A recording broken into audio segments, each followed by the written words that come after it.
The best analogy I can give, but it's got some thorns on it, is the rise of the Labor Party 100 or 120 years ago, when social justice wasn't on the agenda of the Whigs and Tories, and it required a new party because the old parties could not get out of their mould to deliver a more appropriate policy reference to communities coming through and out of the industrial revolution. And we're all the better off for that rise of the Labor Party. But now we have two political parties in this country, and the parallels are the same around the world, which are stuck in the 20th century, and they can't get out of it. Petra Kelly, the great German Green, who, by the way, saw the Green bans in Sydney from Jack Mundy and took that word back to Germany. And to cut a long story short, we had the Grünen and the word green being applied to these new political parties, the first of which set up in Tasmania in 1972. So a little bit of Australian appellation going to this new movement around the world. Back in 1984, Petra Kelly said to me, the old party, she'd worked with the Democrats in the US and with the Social Democrats in Germany. Her father and mother came from either place, and just said they put on their green spots in opposition and they shed them in government. And that is exactly what we see happening here in Australia. And so you see where they like to say that the Greens are not mainstream, or we're peripheral, or we're radical, or whatever else. But the great debate at the moment, well, let's look at a couple of issues. Same-sex marriage. Why should people be discriminated against on the basis of their sexuality? And we've seen headlines on that in the last 48 hours here in Melbourne. Well, for goodness sake, 60 to 80% of Australians want to get rid of that discrimination, but both the big parties here in Melbourne, as well as in Canberra, and their leaders, all four of them, are opposed to having the marriage laws brought into the 21st century, so we end this discrimination on the basis of sexuality, as if one couple's love was less of value than another couple's.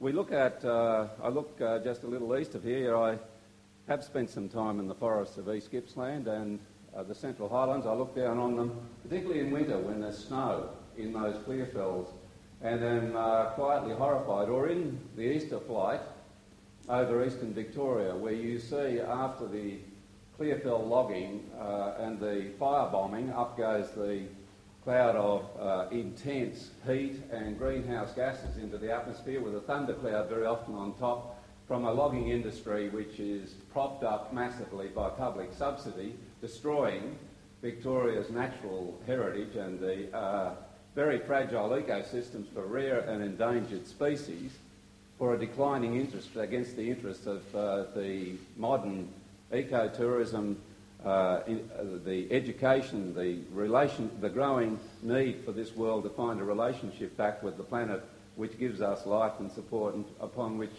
we depend. And 80% of Victorians want that destruction of natural forest stop, but John Brumby has been purveying the destruction of those forests throughout his career in politics. Ted Baillieu ditto. Who is it that represents the public feeling here? It's the Greens. And you have to say, well, how can that be? That the old parties can be so much out of touch with how people think in the 21st century when it comes to climate change. We are on this committee in Canberra because the Greens got the balance of power and are now having a committee looking at how best to tackle climate change in Australia. Let me just say, and I'm not breaking a confidence, we had a 4.5-hour meeting of that climate change in Canberra yesterday, and I put it to my colleagues on that committee. What about the Great Barrier Reef? A science teacher up on the coast of Queensland pointed out to me during the election campaign, it's a $6 billion industry, it's 63,000 jobs, that's twice as many as in the whole of the coal industry in Australia. And when he takes the children down to the water to test the increasing acidity, you can do that very simply, By 2050, the water will be so acid that there will be no reproduction of the coral. The polyps can't survive. And it's coming. And guess what we're doing? We're putting billions of dollars into public money, into fostering the multi-billionaires who want to rush more coal to the ports to be burnt elsewhere in the world to increase the carbon load in the atmosphere to kill the barrier reef. Not just the jobs and the economy. And these are small businesses. 75% of the coal industry is owned outside Australia. It's 100 billion a year flows out of the country.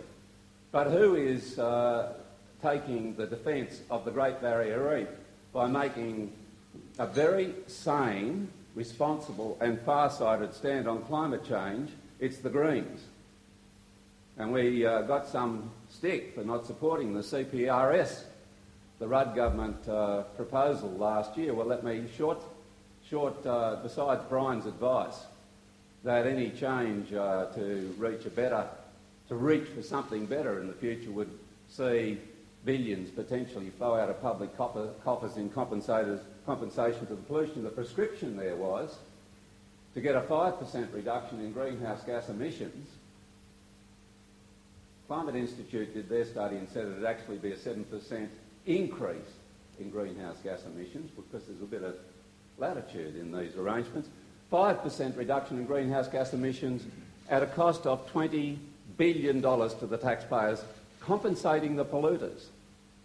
What sort of thinking is it assails Labor and Liberal at state and federal level in 2010, where you compensate polluters with taxpayers' money for the damage they're doing to the taxpayers' interests, including the future of the economy, where Sir Nicholas Stern tells us if we don't act on climate change, that will lead to a 6 to 20% hit on the wealth product of the planet, including this community, later this century.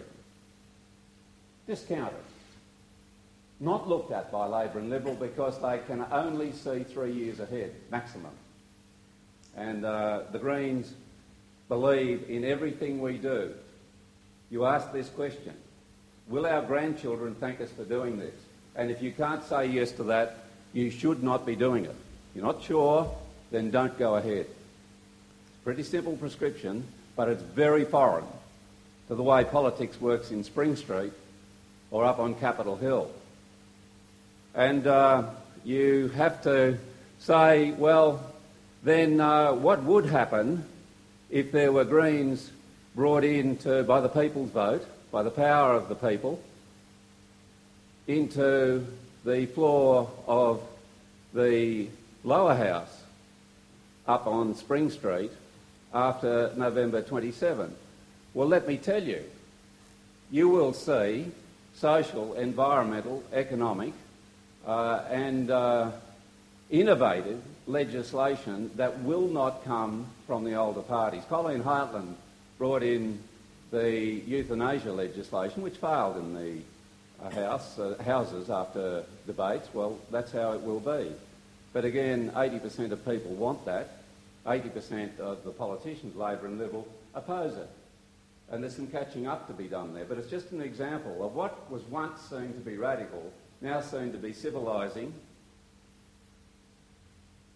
granting of rights to people in a modern, highly educated society in which people need to be able to make up their own minds. It is, in fact, a very liberal motivation behind such controversial legislation in an age where the Liberals have failed and the Labor Party with them. You will see a push for an end to the destruction of the forests. You will see a diversion away from the building of tunnels and freeways into enhancing public transport so that people can move swiftly, cleanly and cheaply, not just in and out of this city but across city, not least those people who live in the poorer regions of this great metropolis as it grows in the years ahead. And by the way, you will see a debate about population.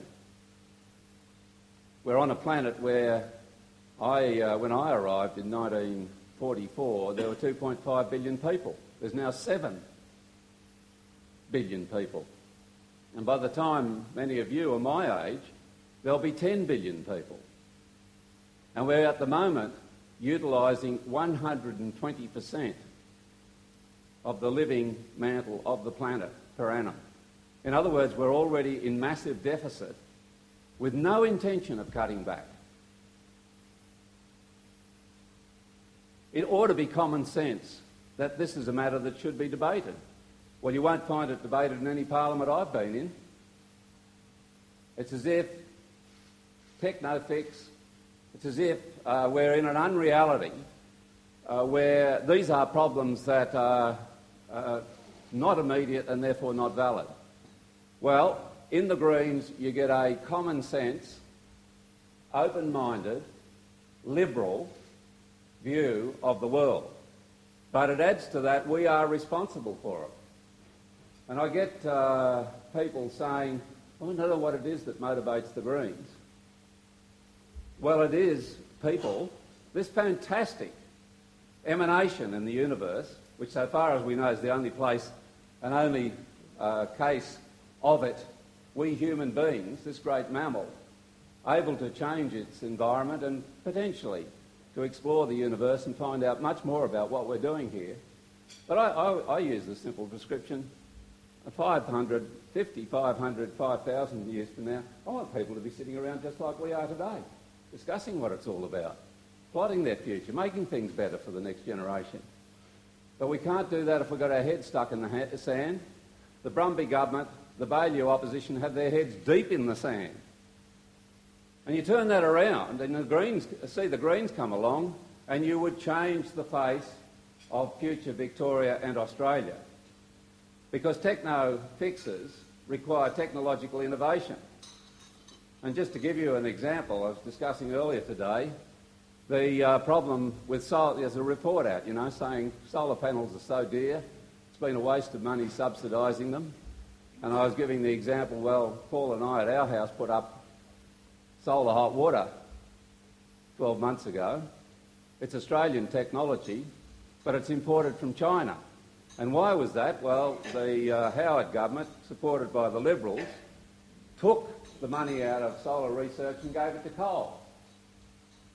And their search for being able to put their pollution underground at public expense. I'd have thought an industry with $100 billion would have sorted that out years ago if there's real potential for geosequestration, and didn't need to have their hand in the public purse. But they know how to lobby, and the old parties fell for it. And we're all the poorer for it.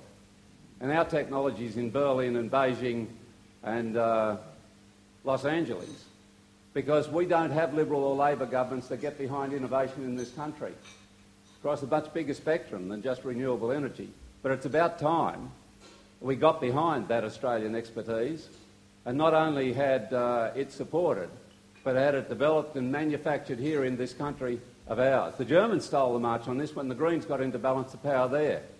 And the strongest part of their economy in the recent recession was the environmental sector, as Sir Nicholas Stern predicted, which employs 250,000 people and is a hundreds of billions of dollar export industry. Great Germany, sorry to you of German descent, with its grey skies, has streeted the field over sunny Australia because we've got block-headed politicians who think coal is the future.